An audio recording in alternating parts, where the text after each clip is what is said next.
Ucapan Maya Estianty bikin Mulan Jameela ramai hujatan, imbas pernikahan ala Lisa versi Ahmad Dhani. Ucapan musisi Maya Estianty terkait pernikahan Al-Ghazali dengan Alyssa Daguye berimbas pada Mulan Jameela.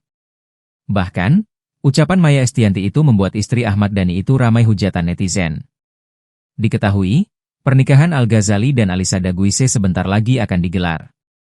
Banyak publik yang menantikan momen bahagia Al-Ghazali tersebut. Namun di tengah momen bahagia tersebut, santer terdengar kabar bahwa ibunda Al-Ghazali, Maya Estianty absen di hari pernikahan sang anak.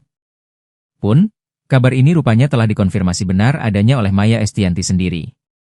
Diakui Maya, ia kemungkinan besar tak akan hadir di acara resepsi Al dan Alyssa. Yang pasti kemungkinan besar aku nggak ada di Indonesia pada acara itu, ujar Maya, Sabtu, 10 Mei 2025. Sontak, pengakuan Maya ini mendadak viral di sosial media, khususnya TikTok. Banyak publik yang berasumsi bahwa ketidakhadiran Maya dalam acara tersebut lantaran enggan bertemu ataupun berdampingan dengan Mulan Jameela. Mengingat, kisah Maya, Mulan, dan Ahmad Dhani masih membekas di ingatan banyak warganet.